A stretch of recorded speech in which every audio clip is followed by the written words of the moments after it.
അധ്യായം 11. നിന്റെ അപ്പത്തെ വെള്ളത്തിന്മേൽ എറിയുക, ഏറിയ നാൾ കഴിഞ്ഞിട്ട് നിനക്കത് കിട്ടും.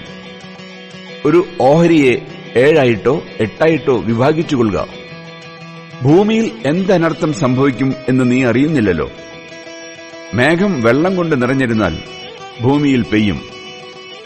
വൃക്ഷം തെക്കോട്ടോ വടക്കോട്ടോ വീണാൽ വീണെടുത്ത് തന്നെ കിടക്കും.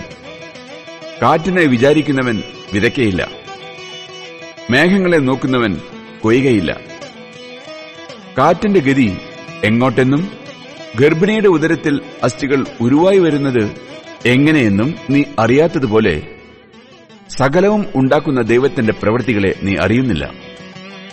രാവിലെ നിന്റെ വിത്ത് വിതയ്ക്ക, വൈകുന്നേരത്ത് നിന്റെ കൈ ഇളച്ചിരിക്കരുത്.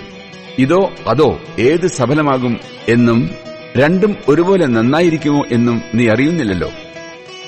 വെളിച്ചം മനോഹരവും സൂര്യനെ കാണുന്നത് കണ്ണിന് ഇമ്പവുമാകുന്നു. മനുഷ്യൻ ബഹുകാലം ജീവിച്ചിരിക്കുന്നുവെങ്കിൽ അവൻ അതിലൊക്കെയും സന്തോഷിക്കട്ടെ.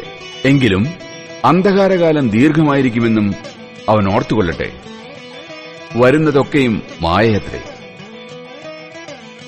യൗവനക്കാരാ, നിന്റെ യൗവനത്തിൽ സന്തോഷിക്കാം. യൗവനകാലത്തിൽ നിന്റെ ഹൃദയം ആനന്ദിക്കട്ടെ.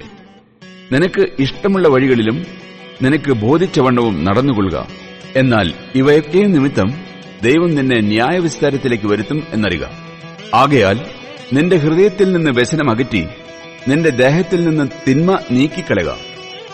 ബാല്യവും യൗവനവും മായയത്രേ.